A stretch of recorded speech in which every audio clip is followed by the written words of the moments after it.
This is Tatooine Sun. It's been a few weeks since we finished our Last Jedi series, which was a lot of fun. Kind of going back and relooking at that. And we had every intention in the world to continue and pick right back up and start talking about a bunch of different stuff with Star Wars Visions with anticipation for the Ninth Jedi series that's releasing. And by the time this comes out, it's releasing tomorrow. And we were going to talk about Screecher's Reach.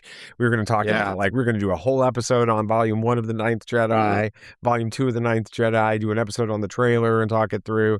And then, as happens with so many people that do these kinds of podcasts and create this kind of content, you're not getting paid full time to do this. And so life kicks in. You've got travel, you've got school, you've got work, you've got life. And so we're gonna cram all of the Ninth Jedi preview stuff into one episode.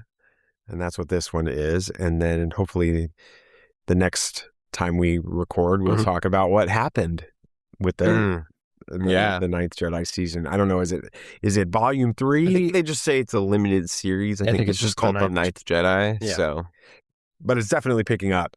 Yeah, of course, based on the stories that we've seen in the other. So let's talk about this because I remember the first time watching the Ninth Jedi, the original short that came out in Volume 1 of Star Wars Visions, finishing that and saying, that feels like a series, or it feels like a movie. Yeah, we were like, there's more there. Like, there's a lot more that they can do. We were campaigning for a series off of this. A series since or it came out. A movie or something. Yeah. Since before it came out. Because we got the screeners. We got the screeners and all that kind of stuff. Yeah. Why does the Ninth Jedi still feel so much like Star Wars when we don't have the locations that we're used to? We don't have anything to do with Skywalker family legacy, any of that kind of stuff. We don't have Mandalorians. We don't have Darth Vader. We don't have the Empire. We don't have any of that. What is it that makes this feel like? It's cheese pizza. It's a cheese. Okay, well, it's this cheese. It is a cheese pizza. It is cheese pizza, but what type of cheese pizza? Is this like deep dish or? No, deep dish like is stuffed crust or? Anyway, all right. So the context for that statement, if you're not... We use this analogy a lot. Yeah, we should explain the analogy. We should explain it. Going all the way back to Andor Season 1, watching Andor, I was loving it. It's great. I love Andor, but is it really Star Wars? And when you watch The Ninth Jedi, it feels like this is Star Wars. And I guess the reason I said that with Andor is there are key things that, to me, make Star Wars feel like Star Wars. And those Force, are, lightsabers. Right. Not necessarily lightsabers all the Just time, but the Force, right? There's that mythology of the Force, the light side, the dark side. The lightsabers are part of that. Sure. But you can have Star Wars without lightsaber battles even, and it still feel like Star Wars. But that mythology of the Force is really what, to me, makes Star Wars feel like Star Wars. And that's the sauce. That's what makes it for real. So Andor is just cheese. It's just cheese pizza. You can go and you can have the best cheese pizza or the best garlic cheese bread at Rodolo's last night, and it may not be. But what if you dip it in marinara sauce? It's still not the cheese marinara pizza. sauce? It's garlic knots. Right? But there was a mention of Force in season 2. Is that the dipping in the marinara sauce? It's All just right, we're focusing on the wrong thing. Why does the Ninth Jedi feel? I'll start with you, Sam, since Nathan's just obsessing with food right now. He hasn't had breakfast. He's hungry. That's good. Why does it feel so much like Star Wars? Well, the Force is front and center, and this whole idea, it almost. Let me take a step back. I think another aspect of it that sets it apart is it's set post Episode 9. It acts like it could be 1,000 years. That's what I'm saying. They said like a few generations post what we know, and then jumping ahead a little bit in the second episode that we got, Tito was talking about how his ship has been stranded for like 100 years. 100 years. Yeah. So. Yeah, probably 400 or 500 years or more. Post Episode 9. And that, I think, helps a lot because it makes sure that you're completely removed from all this other stuff, and it just is like here's Star Wars again with a brand new cast of characters. Let's start over. There's a mystery, and let's focus on the thing that makes Star Wars in a lot of ways, the Force and Jedi and this mystery. And so I think all of that combined allows you to just kind of pull yourself out of the Skywalker saga for a minute and be like, oh, how's this tying in with this? And are we going to see this character and all that? And more just like, let's just enjoy a story set in Star Wars again, not worrying about the rest of the stuff. And I think that really helps it a lot.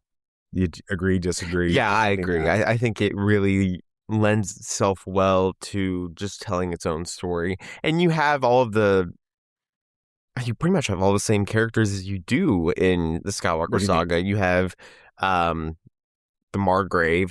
Jaro, is that his name? I can't remember his full name. I just know it was Margrave. Yeah, it's called Margrave. Margrave, who's kind of like this Obi-Wan Kenobi-esque character. Yeah, Kenobi, mentor. Yeah. You have Big Furry, who is a Jedi, who is kind of like the Chewbacca-esque character.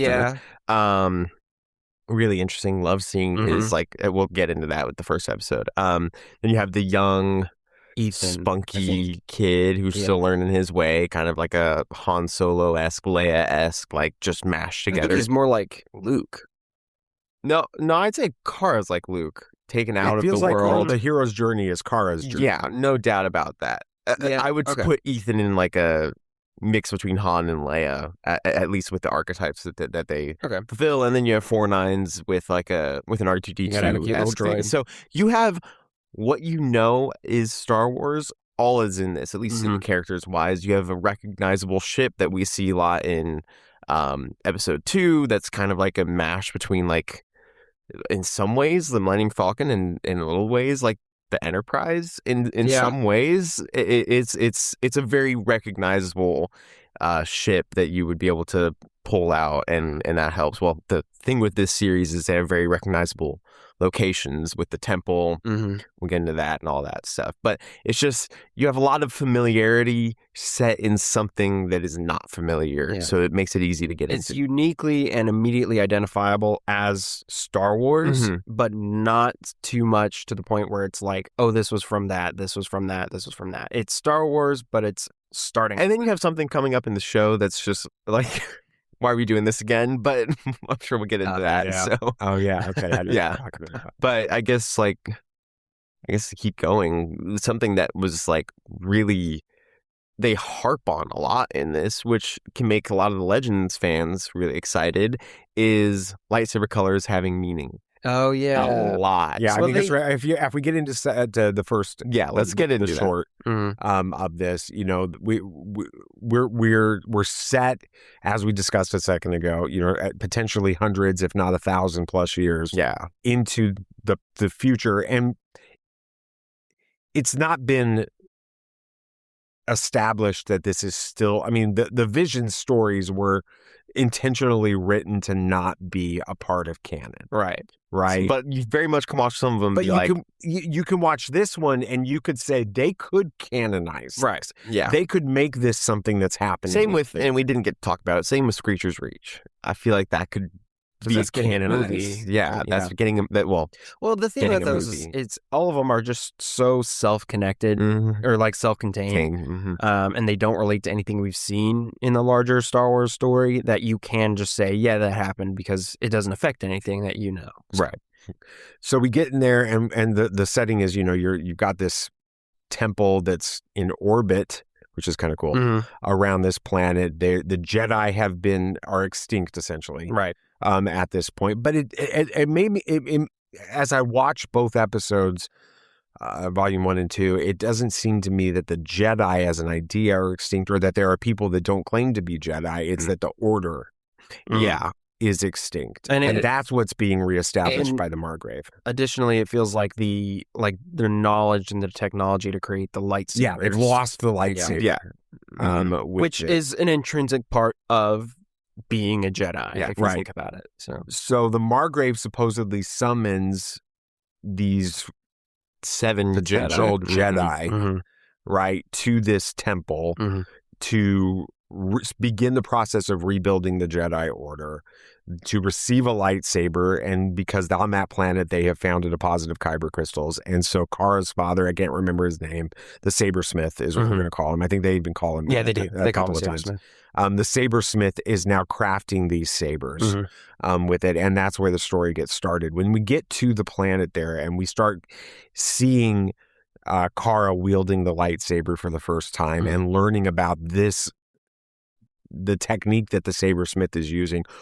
What do you think about the differences in the way that the lightsabers are constructed or function, or they respond in the way that they do this story? I'll start with you. Yeah, each one is unique, and I love in the first episode, Kara, like, she grabbed one and it was like colorless almost. It was like a because she didn't have like the connection with the Force and that kind of stuff that should show. The length was changing, all that stuff. Really cool stuff. What do you think about that as an idea? Like that the colors are based on the connection to the can Force. Help, like, the length of the blade is. Because when you think of like Yoda, his is short, which you then think like, why is his short? Others are long. Did they construct it to be short? All that kind of stuff. And this one is just the explanation of the length matches the wielder, and then the color matches the connection with the Force. And we see that with, coming into a little bit later, big furry dude, don't remember his name. He originally had a red, which I'm sure this might even come to play in the TV series, as we'll talk about later. When he first ignited his, it was red, and then as he started to come back to the light side, it became purple. Right. Which means that he has a bit of a push and pull with that. Yeah, so you were going to say something, Sam.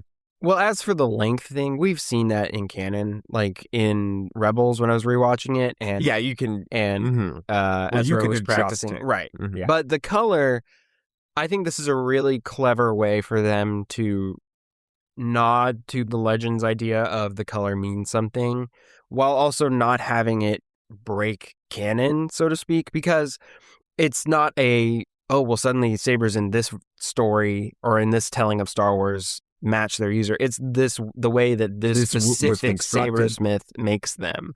So only these kind of sabers do that. So it's a neat way to nod to that and include it, but not. I don't know if that's going to be true in the series, which we'll get into. Because the bad guy, the antagonist in the series, has his own saber, and you see when he ignites it. I think he grabs Kara's, is what that is. I think he was using Kara's for a minute in the trailer. We'll find out. Anyway, we're jumping ahead. We'll come back to it in a minute. But I love the idea that it's a great plot device too, because it allows, when we get to the moment where the Jedi that have assembled, or these Force wielders that have assembled in the temple, ignite their sabers for the first time, you realize that they're all red. They're all red. And there's, I guess it could have been the same way if they were Sith, which they are, and they could have just had Sith lightsabers. But there's this thing that's going on also with Kara, right? Where her saber, you start to see her grow stronger in her connection to the Force, and it goes from that colorless version to a strong green version as she's connecting with the Force, and all of that. What did you think about the way that they presented the Margrave? Because when you first see the Margrave, not even like before he arrives, but on the hologram, he's very Vader-esque. Oh yeah, he looks like a villain. So. When you watch I know it's been 4 years, but when you watched this, did you kind of think maybe the Margrave was a villain when you first? Oh yeah, no doubt. No doubt. I think you were supposed to, but that's kind of the whole point of this first episode, or at least this aspect of it.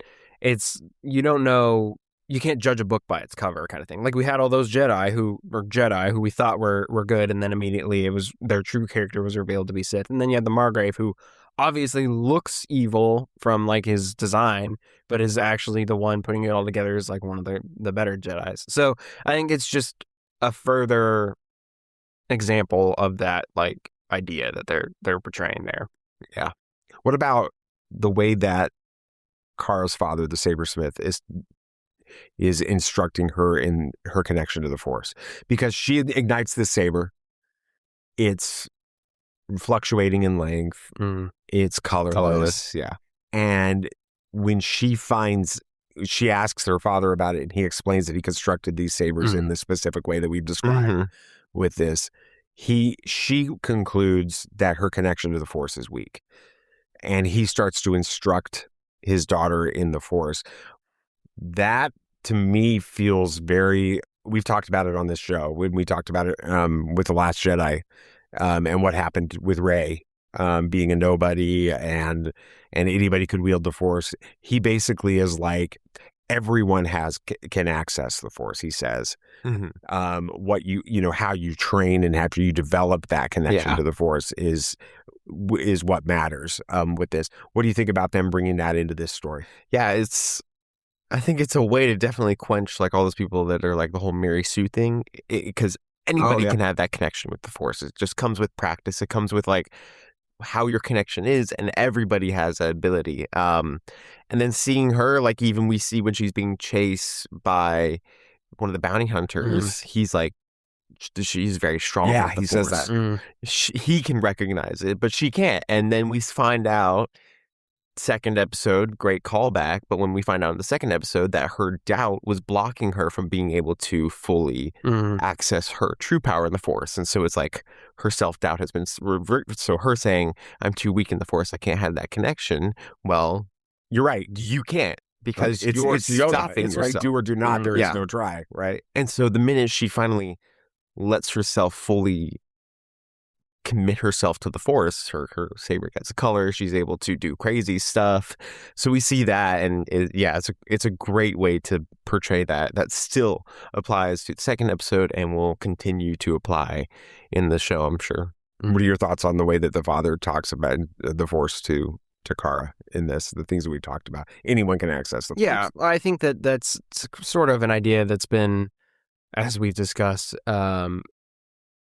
been tried to thrown into Star Wars more lately. I feel like with we talked about it ad nauseum in The Last Jedi with like Broom Boy and stuff like that. I think it's important.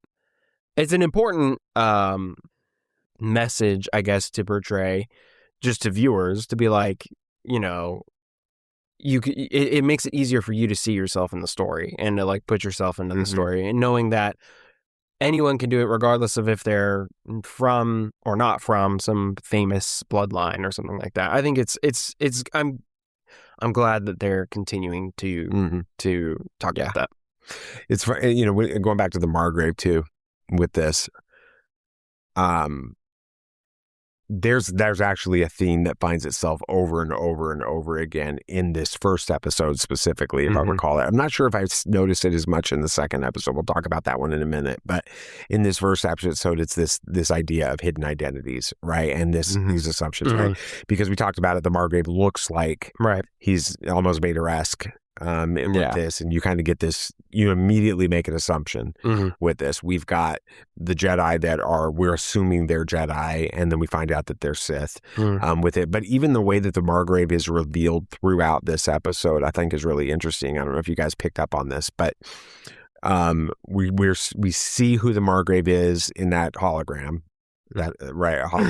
with it, and then this droid is communicating with the Jedi, and he's talking about the Margrave not being there. He's in isolation. He doesn't, He'll be here soon, right. And then we find out the Margrave is in there with that, and he reveals himself to have been there.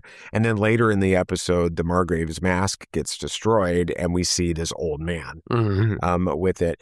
And all of this, what do you think about the way that they're setting up in this story the idea of hidden identities and that type of thing? Do you feel like that's gonna come out a lot more? Oh, I think that it's gonna very much come into at least the show that we're gonna see. There's a lot we don't know coming into the show, and let's just be honest, the first episode was received as well as it was because of the twists and like, oh wow, that was crazy, that's insane, that kind of stuff. And so even with the trailer, we see the blue lightsaber of the antagonist. That's crazy. What does it mean? Who is he? We're gonna have a lot of, I'm sure, deception. Who knows? Maybe the bad guy's Kara's father. We'll see. Who knows? That would be crazy. That would be I thought about that. Insane. Wouldn't make sense, but it would be crazy. It would be very Star Wars. It would be very Star Wars. And the thing is, this company is amazing. Tell me about this. What do you guys know about this company? Well, they did I've Ghost in heard the of them. Shell. which is one of the most famous animes of all time. Is a classic. And then their more recent thing, Kaiju number 8, was hugely popular. That was 9. I think it was 8. It doesn't matter. Hugely popular. I've watched a few episodes. It's a lot of fun. No. It's a lot of fun right. and has amazing storylines, and animation, of course, is beautiful.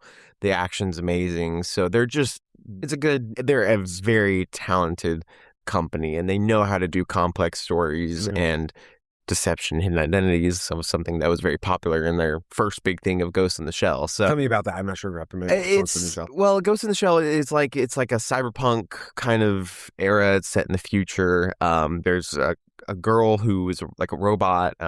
She's like basically an assassin at this point, and so but then she finds autonomy and is like having to figure out how to take down like the people that made her, and she's like trying to get her own freedom and all that stuff. It's very, I've heard. Didn't they do a live action? They did. They did. Yeah. I don't remember people saying it was good. So no. So I'm curious from an anime perspective. I think that, I mean, obviously both of you have seen a lot more anime than I have. Probably you more than even Sam. I don't know. I haven't watched very much. Maybe, probably, potentially. What do you think about the style of this and how it fits into anime? It's amazing. My only gripe would be this: the second episode was weird because they would switch between traditional like 2D animation. They did that in the first episode. I don't remember that. They did. I watched models? both of them today. Right before we record. And the character models, they would switch to 3D animated character models as well? At a couple points, yeah. Okay. They're early on in the episode. Okay. Yeah. It just, I don't know, at least in the second episode, maybe it was just more They dry. had a higher budget, so they were able to do more of that stuff. Yeah. I don't know. It just kind of like threw me off a little bit when they would switch between the two. But it's a very common thing for that company, and I know that they did that a lot with Kaiju. Okay. And not that it's bad. It's common now to kind of mix those two for higher action moments, bringing in that 3D stuff. Regardless, it looks great. Yeah, the whole looks amazing. Series is really well animated. And they had a food moment in the second episode because you can't have an anime without a food moment. So. Really? What do you mean by that? It's a very well. I think it was Studio Ghibli that really started that trend. Maybe. In a lot of the Studio Ghibli movies, they just would have like entire sequences of food that looked really good and was like a central part for a few minutes for some reason. I think Howl's Moving Castle really set that one into motion because it was like this big breakfast that it still looks amazing, and so it became a thing of like animes have really delicious looking food, and so it was fun that they had a little moment of like that in the second episode for sure.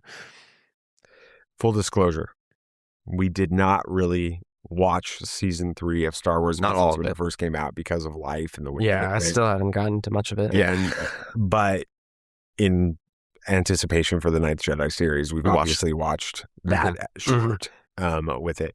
Reactions to that short, watching it the first time, it feels very different to me than the original one. And kind of tell me what you're thinking. You're nodding and you're shaking your head a little bit, so I'm curious about that. I liked the first one better. Maybe it was the whole mystery and intrigue that was associated with the first one that made a difference. This one definitely felt like it was just trying to set the characters on the right path for what they're going to go into in the new series. Okay. So maybe that's where it is. But that doesn't mean it's a bad episode. I think it just was... I think it served its purpose in a way. I hate to use this word. Don't you dare. I hate to, but it's the only word I can really think of. It's not true. Say it. I'm not saying that it can't be important and like important things can't happen in it, but I felt like it was a little bit filler in a way. In just the fact that it's to put the characters on the right path. It's more of not even a course correction, just I can't think of a way to describe it. A bridge. A bridge, yeah. I mean, not that it wasn't important. Obviously it is. It's putting them where they need to be for the rest of the story. But in terms of like major character development or major like revelations and things, there wasn't that much, I would say. Okay, so if you're going to think of this in some way, shape, or form to be similar to a filler, you would almost suggest that this episode was unnecessary. No, and that's why I didn't think that filler was quite the right word. I think a bridge episode is maybe a more apt description for it. I liked it. I just think that with, what we got in that first episode, it just was like, it almost felt like we were pumping the brakes a little bit, and it kind of brought the momentum to a little bit of a slow. But other than that, I mean, that's really my only complaint for the episode. Or complaint is probably too strong of a word as well. What about you? No, I loved it. I thought it was great. I don't think it stopped the momentum. I think it just carried it over through the series, kind of like put it on cruise control and just had to go forward. I thought that a way to dive deeper into Kara's character was awesome. We didn't get as much of the other crew, which is fine. You're always going to be making a fan out of me with cool new droids. butler droids. I did like Teto. Love Tito, whatever his name Teto, is. yeah. Teto. Yeah, Tito's, Like, Tito's Michael a brand Jackson's brother. wearing- Teto is this droid. So. Wearing like pretty Tito's much also a really nice vodka, by the way. really spelled Tito's different. Tito, right? It's pronounced the same. That's why it's Teto. So anyway. Teto. So Kind of looked like what was the robot from Short Circuit? Oh, Johnny Five? Yeah. I thought he In the- reminded me of the droid in the face? from the Jedi Fallen Order. BD. BD1? Kind of, yeah, a little bit. His shape, his head. I can kind of understand. Yeah. But like he was even wearing like a suit. Maybe and then like Herbie- he had like maybe Herbie I did the like the cufflinks. cufflinks. Herbie Yeah. from Fantastic Four. Yeah, a little bit of a Yeah. Herbie vibe. He was great. I loved that they were able to, and I don't think this is pumping the brakes. I think that's why I said it was just carrying it forward. It's okay to slow down. They did slow it down. It's okay to breathe. Mhm. It is okay to have her wandering around the Teto. Teto. It's okay for her to wander around Teto in really cool. I said Teto? Yeah, but you had to. I did. To wander around through these awe-inspiring, beautiful I sceneries. loved that ship. That was It's really cool. awesome. And then having her lift rocks. Let's do it. Have a whole episode about lifting rocks, which felt like was like, you know what? Screw you guys that didn't like Last Jedi. We kind of like this stuff. We're gonna lift some rock. We're gonna lift some. We're gonna have a whole episode about lifting rocks. Oh, we're gonna have a flashback about her lifting rocks Mhm. and learning how to use the Force lifting rocks. But having them be able to work through that, and then you make me attached to this droid, and then have him sacrifice. Yeah.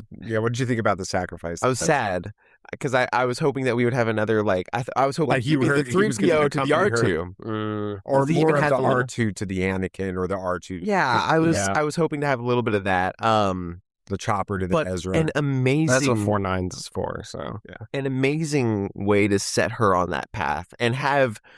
She's obviously connected to droids. She's very close to 4.9s and has a very strong connection with him. And so for the droid to be the thing that inspires her to fully become that Jedi, Mhm. may the Force be with you, all that stuff, be that great Jedi is amazing to set her on this path. I think being able to reintroduce and bring the bounty hunters front and center and give us a little bit more of the plot of where that's going to go for, with their general being the antagonists of the upcoming series, and all of that being what's going to happen.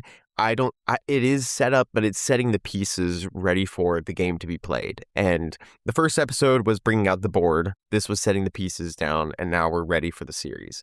So that's a good. I analogy. think a little bit of what you're saying with the first episode being better, I think it was insanely new. I mean, Visions itself was That's true. something crazy, and we were blessed to be able to have the screeners, and watching every episode felt like an event. At least it Mhm. did for me. Like we were in a new world within Star Wars every episode. That's something I love about Visions, is it's a new world every time. But with the second episode, we're not in a new world. We're Mhm. following something that we've already established. So it's not as exciting, and we're just carrying on something that we've already seen before. There were some episodes that even when they were in a new world, I was like, that was pretty good. Not as good as some of the others, but it's still pretty good. but it was still awesome seeing New World. And I even would love to see follow-ups to a lot of those episodes. But I think that this one was just getting us fully prepared and setting us on the path that we need to for an 8-episode limited series. They don't have much to work with. And if each episode is around that 25-minute mark like that it has been, they really don't have a lot to work with to fully. Yeah, but they will. I mean, 8 episodes at 20, 25 minutes. That's a good time. They'll be able to do enough. But say you had 10 episodes of Rebels to tell your whole story, it's rough. You have to set the pieces and yes get and things no, though, going because the reason that Rebels and Clone Wars, when it was Cartoon Network, and that kind of thing, Mm-hmm. the reason that it was sometimes 20, 22, 23 episodes was because it was television, and they had to create a whole season, which then gave you filler episodes. Mm-hmm. Like, it's a great episode, but the AP5 episode where he goes and sees the space angels, that is not a filler episode. That's a filler episode. No, it's not. I mean, learn more about AP. The Purgle episode, when it came out, felt like a filler episode. It was. Filoni just basically, There is no way you can. There is no way you can call that a filler episode. It is. It was at the time. It is. And he made it not a filler episode. Then it's not a filler episode. Now it's not. Okay. But you understand. I understand where you're coming from. This one, when you do 8 episodes, I don't think they have to have filler. No, I agree. Everything. Yeah. But I don't think calling this, and I know you weren't meaning to call it filler, it's just you couldn't figure it out. I don't think in any way this was not up to the same quality or of the same importance as the first episode was. It's as important to get these characters, specifically Cara, to where she needs to be for this series to have the impact that it needs to, and for them to be able to tell the story that they are very much needing to. So I think that it's kind of a both and. What you're both experiencing. Cop-out answer is where I feel like I'm sort of, I understand where you're both coming from. You're in the middle. Because I wanted more Margrave. I wanted more of that crew. I wanted more of what was happening with that, and it was like they were absent. Mm-hmm. This in the second episode, the big battle at the open, it opens up fast with this battle and all this other stuff, and Cara's gone. And then you don't get them again, really. I mean, you get like, oh, wait, we better go find her. That one moment.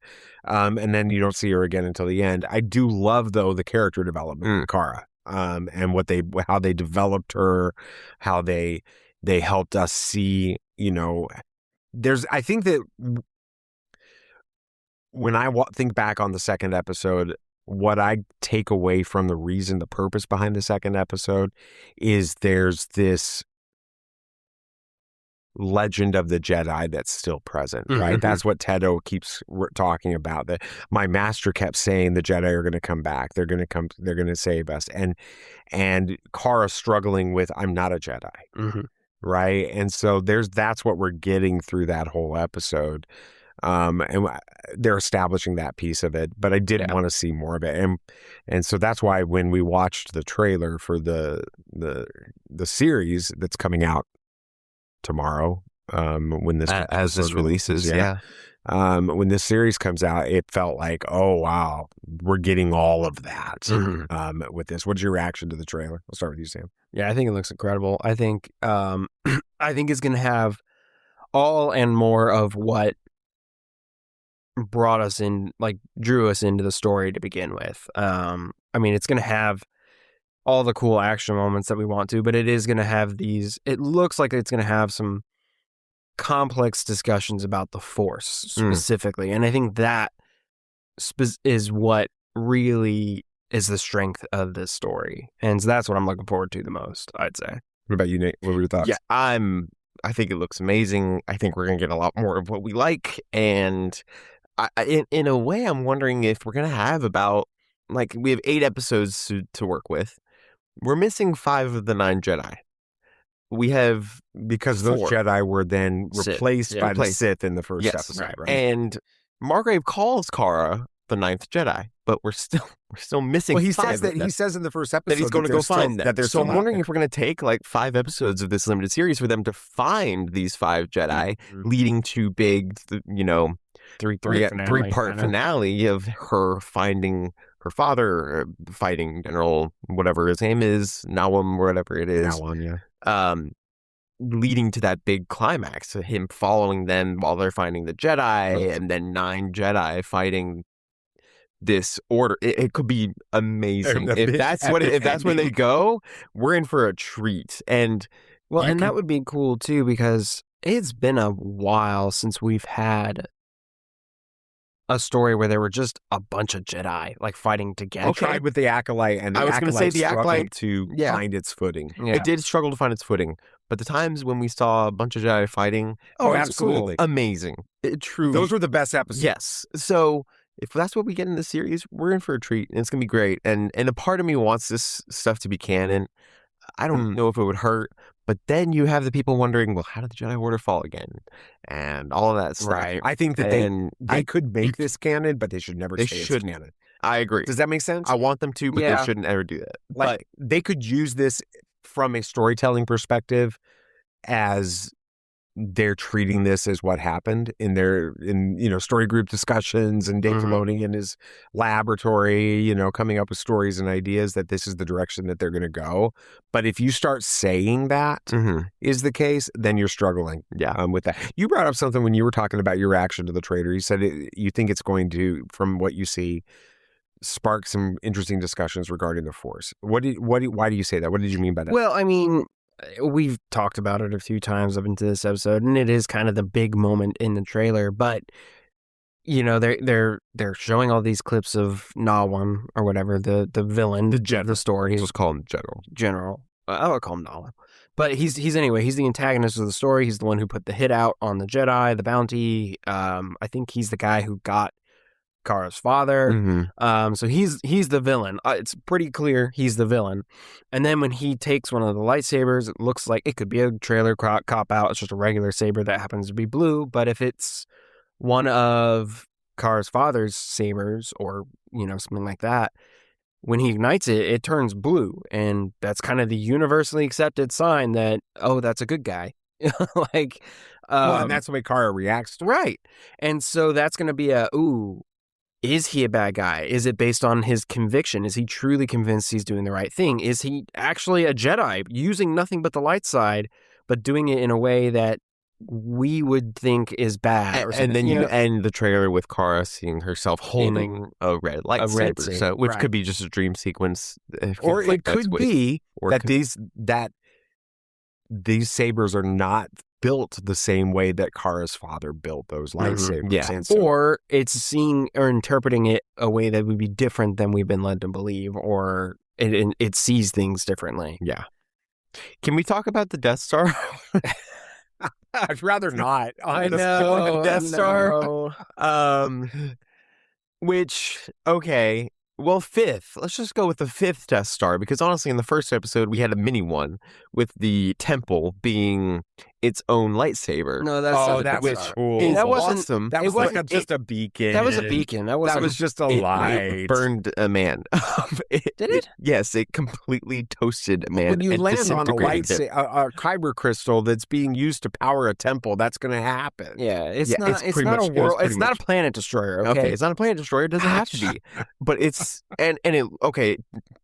tell me I'm wrong, but in the trailer, it looks like they're breaking apart that temple for the kyber in it. Yeah, might be, yeah. Which would be crazy. And I'm sure the Margrave wouldn't be happy about that. But we're getting another Death Star. That'll make a bad day. That'll be a bad day. We're getting another Death Star. We're getting another weapon or whatever it is. A super weapon powered by kyber that blows up planets. That blows up planets. We'll see how that goes. Try it a nickel. I think it'll be fine. That will probably be the climax. I hold up 3. Gosh.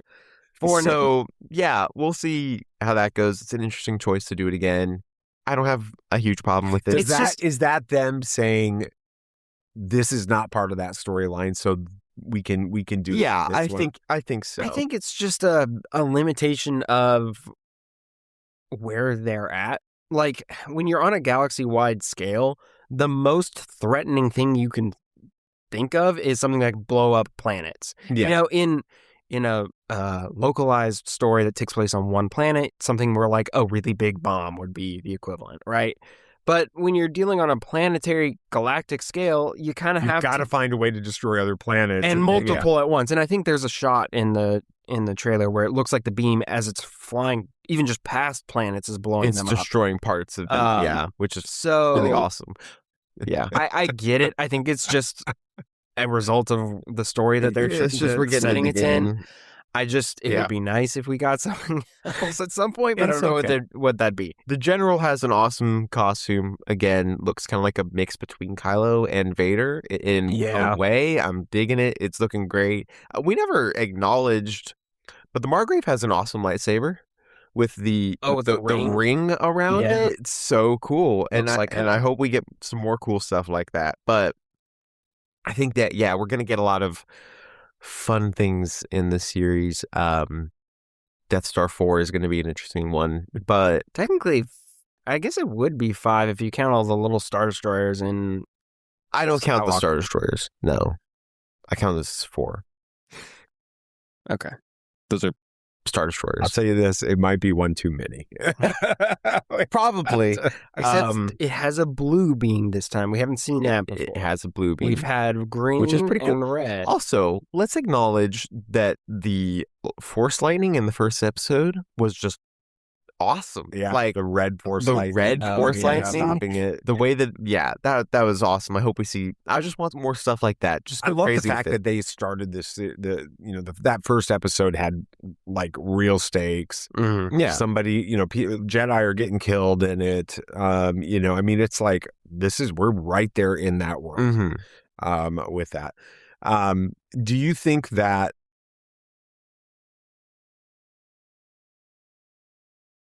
the future of Star Wars is probably brighter in animation than it is in live action right now? I don't even think it's necessarily the medium that the stories are being told in. I think it's the lack of requirement that the story has to be connected to everything else and have all these cameos and be. You're saying that because of visions in this right. space. Okay. I think the stories shine better when they're just a story set in the universe of Star Wars. I mean, don't get me wrong. I love the characters of Star Wars, the ones that started it all, the original trilogy characters, Luke, Leia, Han, all that. Don't get me wrong, I love that. But that's not always necessarily what makes Star Wars Star Wars. I mean, you can introduce new characters and have them become part of Star Wars identity. Ahsoka was not liked for the longest time. And now I don't think there is a Star Wars fan out there that would be like, oh, I don't like Ahsoka. Or like, who doesn't even know of her? Like, she's iconic, right? So I think that Star Wars has to continue to move on that path of let's just tell new stories with new characters that don't have to be tied to everything else. And that's where we get great stuff like The Ninth Jedi and Screecher's Reach that we'll be getting more of. And just all that. I think Visions is just it's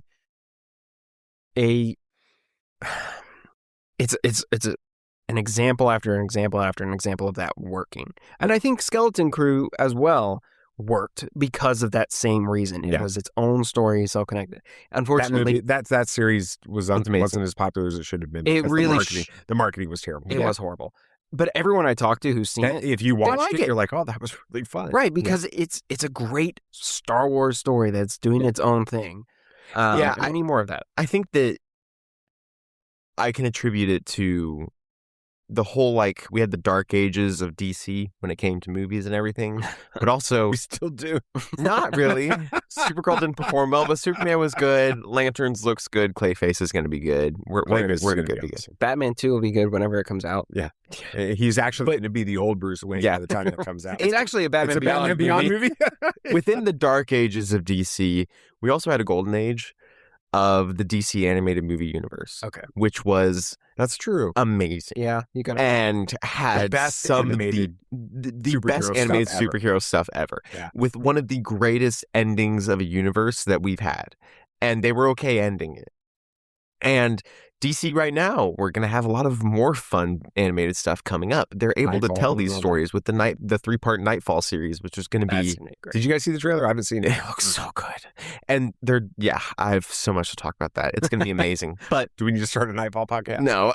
But the thing is, DC was able to tell its stories, that it's insane stories in animation, while live action was faltering and had a lot of time between it and wasn't high quality. Not saying that the Star Wars live action things we've gotten aren't of insanely high quality. Andor is amazing. Mandalorian and Grogu was a ton of fun. We're in a good place when it comes to that, but we have a lot of length and time between them. Starfighter is going to be awesome. I'm excited for that. But with our animation, we're able to get a constant flow of really high quality, fun stories that you can't usually tell in live action. That's something that animation allows you to do. It's something that video games allow you to do. Jedi Survivor is something that I don't think we truly could get in a live action movie. It's too long of a story. There's too much that needs to be done. It's crazy. There's a lot of stuff that you have to do. So with it in a video game, you're able to tell the story.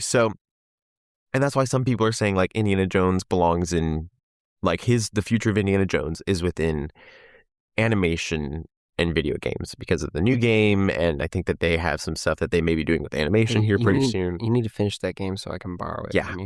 But reminder. We just have there's a lot of franchises that are able to do what they need to do in animation right now because the live action stuff is just not going to work as well.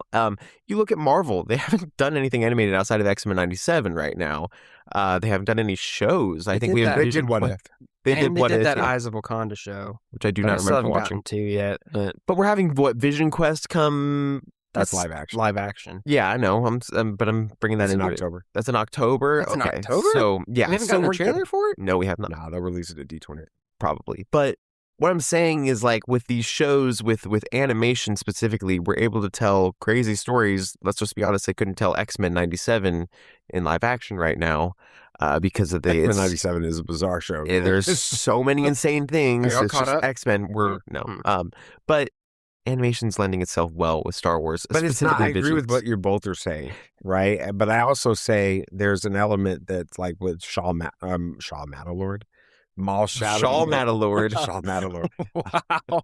I thought that was some random Pentecostal. I really thought that was I going thought to in tongues for a second. I thought Shaw Matalord. that was okay. Maul Shadow Lord. There we go. That's set. I think it's more aligned with what you're saying because what you're saying is it's taking at stories that are outside of these characters. Maul is not. It's very much connected. It's set You're right. right You got Vader. in the universe, and it was. Oh, it was incredible. It was peak. It was incredible. It was good. It was peak. It was good. Because you can tell stories in animation in a way that you can't tell stories in live action. I agree. And I think that the thing, and the other thing that really concerns me is honestly seeing what's happened with Doomsday trailer and what happened with the ticket sales for Doomsday, and now what's happened with Brand New Day, and why is that Marvel concerning? is so there. Right? Marvel always is going to be there. And I don't know if Star Wars is I want it to You're gonna capture that. I don't know. Let's just be honest. Starfighter is going to be. I pray it is bigger than we can imagine, even more because of Ghost Rider now. Oh, it's a brilliant move. Very smart, genius by Disney to do that. It amplifies Starfighter by bringing Gosling Levy and the writer, I can't remember his name, into Ghost Rider. I agree with that. I just don't think Star Wars is going to get back to that place. It doesn't need to. It's that but I mean, it does too. It really doesn't. It started not in that place, and it's okay that we know. What Star Wars is? It's opening day. It was a phenomenon. It was only in like 30 theaters, but you got to think that Star Wars is like started 40 years before the 50th anniversary. Yeah, I know. Year. I'm saying it's like way older than the MCU is right now. So even if the MCU, a lot of people are kind of like, all right, where are we going with the story? In a lot of ways, it's still newer, and you've got Spider-Man, which that name just prints money, and an Avengers movie, which that name prints even money. if people are going to go see the movie just to see, oh, are they going to be able to pull this off? Like, that alone is just going to draw people in. And that was the way it was with Star Wars up until the end of the sequel trilogy. I think part of that problem, too, is they just haven't had enough movies in the theaters. And I think Mando and Grogu was good, and I liked it, but I don't think it was big enough like Star Wars used to be. I think we talked about it when it came out. The movie was there to just get people, just to remind people that Star Wars can be in theaters. I don't think it was supposed to be big. I'm hoping Starfighter does that. Yeah, Starfighter. But I think Star Wars needs to remember that it's best in the box office and start releasing more movies more than once It's every not like best 8 in the years. box office, though. It is. That's the problem that I'm running into. Well, okay, story-wise. Is that a problem? If it's not best in the box office, why be worried about it? We're Star Wars fans. It's still making enough money and having enough engagement for them to make an entire new series based off of 2 episodes from a series that. But this is not going to be a moneymaker for them. No. It's not going to be sustaining the franchise. But still, we're Star Wars fans. I'm excited for any new type of content but- here. I get it, but I know that that Star Wars has to make money to continue. Well, and Star Wars used to be an event. It did. The movies used to feel like an event. And don't get me wrong, I'm looking forward We said to the same thing about this. Marvel. A year ago, we said the I same thing agree. about And Marvel. my problem with Marvel is that there were too many movies. No, there weren't enough. And then when a new movie came out, it was like, What are you talking we had about? 3 movies last year. Right. We had, what did we have? We had 2 movies last year. We had neither of them Thunderbolts and box- Fantastic box- Four. No, Fantastic Four did great. New World. And Brave New World. Brave New World didn't do too great. Thunderbolts did really good. It didn't Fantastic do Four great did at the really box good. office. It was critically it was received well. Fans received it well. It didn't do great at the Thunderbolts did good at the box It office. didn't do that It great. didn't. Well, Fantastic Four did great. Fantastic Four did fine at the box office, but was not the What do you juggernaut. consider great? I don't know. I just know that it wasn't as I get that, well-received. but Marvel's doing just fine here. And we said the same thing about it a little bit ago of, well, maybe these movies aren't going to do too well. It's not an event anymore, but we're back at it. So, and I think Marvel. I'm not saying that Marvel isn't doing well in the movies or in the theaters. It just doesn't feel like an event. Doomsday will feel like an event. But it does. Spider-Man was an event. Spider-Man did. Doomsday and that is was going to nice. feel like Doomsday is going to feel like that. But last year we didn't have that. Yeah, so why are we like putting our finger to the wind and being like we're not in a good spot? I know we haven't had a Star Wars movie that has felt like an event in quite some time. We have Starfighter coming up. That's going to be an event. But I don't know if that'll feel like an event. If you doubt it, you're not going to be able to achieve it. We just watched a whole series on that, 2 episodes on that. It's Ryan Gosling and Sean Levy who are doing Ghost Rider, doing another thing that was a massive miss by Disney was naming Mandalorian and Grogu. There was not a mention of Star Wars anywhere in that title. So a casual person, let's just be honest, an old guy, they knew, but it was a mistake. Solo, a Star Wars story. Rogue One, a Star Wars story. Well, wasn't Mandalorian and Grogu just Star Wars, the Mandalorian? No, it was just the Mandalorian and Grogu. Look it up on IMDb. It would just be coming up as Mandalorian and Grogu from what I saw. You put in Star Wars, Starfighter. It is Star Wars first, and then just a subtitle with it. It'll draw. And you have Ryan Gosling. You're going to be just fine. I get that. But you shouldn't have to rely on big actors to bring people into the theater. Star Wars just used to be the thing that people would go to the theaters just to be excited to see a Star Wars movie. I think they're relying on big actors. I think that they absolutely are with Ryan Gosling. I'm not saying he's not going to do a great job. So you're saying they should have hired somebody small for it to be a good Star Wars movie? Where are you coming from? Because you're saying if they shouldn't need big actors to bring in people. Correct. I think Star Wars should be bigger than the name on the merch. Yes. But is it a problem with the big name? No. Star Wars shouldn't need Ryan Gosling. I'm not saying that they can't have Ryan Gosling. I'm just saying it feels like that they're casting him because he's a big actor, he's done incredibly well in the box office lately. They announced Maybe he goes fit the movie. and I'm not saying he can't fit the role, but it feels like they're using him as a. I don't as a way think to they're be using him as a crutch at all. They had Sean Levy do the movie, and Sean Levy wanted Ryan Gosling in a role that's going to be very Ryan Gosling. I think the point that I'm trying to make about all this is Star Wars right now feels like it's very much at a crossroads. It couldn't come, honestly, if you're at the lowest point of Star Wars in the Disney era, which we are, there's no way you can say we aren't. You can't come at a better time, because next year is the 50th anniversary of the release. They're going to put the original Star Wars back into theaters in IMAX. You're going to get Star Wars or Maul Shadow. Careful. I Whoa. can't get it out. Whoa. Season Maul 2. Shadow Lord Season 2. You know, what I'm hearing about Ahsoka Season 2 is amazing. that it is going to, all the criticisms of Ahsoka Season 1, which were real, and if you rewatch Ahsoka Season 1, you're like, oh, that's a little weird. Like that I haven't watched it yet. some of that, it's just like, why did they choose to do that battle that way? That looks weird. There's some weird stuff in it. With it, story wise, I love it. With it, but I think Filoni learned his lessons with it. If we can get all the way to that, build up, and then have.